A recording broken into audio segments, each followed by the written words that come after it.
Hello, welcome to Infertility to Family in the 21st Century.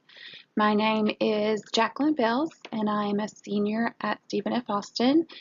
I am a Human Development and Family Studies major. Today's date is September the 16th, 2018. I'm so glad you are all here because it shows you have an interest in infertility and in families in today's world. The first thing I want to address is how infertility to families has changed within the last couple of decades. Let's talk about assisted reproductive technology, which is commonly known as fertility intervention, which can be IVF, medications, shots, things like that. And then we're going to talk about adoption, which is not something that's new, and in some of the ways that it has changed is that it's become more socially accepted. The first big misconception that I want to draw attention to and to shed some light on is, do children make a family? No. Many couples decide to remain child-free due to several different circumstances. One of the big ones can be infertility. Second can be career choices, and then you have voluntarily remaining children free, remaining child-free, are just a few of the ways. As a society, and really as a family studies community, we need to be accepting of all different types of families, no matter the number, how big they are, how small they are, color, and then how they became a family in the first place. We need, as a society, to remove that stigma. Let's dig into assisted reproductive technology. This is a great emerging field, which really has been around since probably the mid-1980s.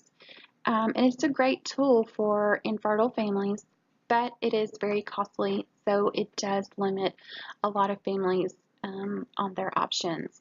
The average cost of ART is between $12,000 and $15,000. This is very, very expensive. That cost is just for one round, one treatment of assisted reproductive technology, and that cost is not based on results. It is based on the services that are rendered at the time of treatment. You may be saying, well, how successful is assisted reproductive technology? You know, if we are going to pay this huge amount of money for this, what are our chances? Well, let's dig into that. As you can see, a big part of the circle is yellow, and those are pregnancies that do result from assisted reproductive technology. And a lot of you may know that, yes, a lot of women do get pregnant, but a lot of women miscarry, do not make it to full term. In the green, you will see those are live births. So not all pregnancies make it to live births. Then also you'll see there in the blue, which is the chance that you would have to have twins. And then you'll see just a very small slither of brown, and that is the chance that you would be to have triplets. There is a big misconception that if you do have intervention with infertility, that you're going to have multiple births. You're going to have twins, triplets, quadruplets. Those things do happen. They are not the norm, so I would not go in expecting, yes, we're going to have IVF. We're definitely going to have twins or triplets. I would definitely just stick to the statistics on how to prepare your expectations for that. Let's dig into adoption. Even though adoption has been around since children were, being born in the past, the cultural change has been huge. Probably since about the 1950s and 60s, there has been a shift in the attitude of adoption. And let's talk about it. We need to open adoption records. We need to let birth families and adoptive families have an open relationship instead of having closed doors, because research has found that it is not useful for anyone in that situation to be secretive. And so that is why it's a great avenue for infertile couples to do that. And so there's a couple of ways that you can have adoption. Foster to adopt, domestic infant adoption, and international adoptions are the ones that we're going to focus on today. Foster to Adopt is a statewide program that is run through the Department of Family Services. Each state within the U.S. has their own DCFS, and so you can contact them. The cost is free. They are always looking for families that always have children who are already available for adoption. So if you are a family who has room in their home and room in their heart, then that's a great avenue for you.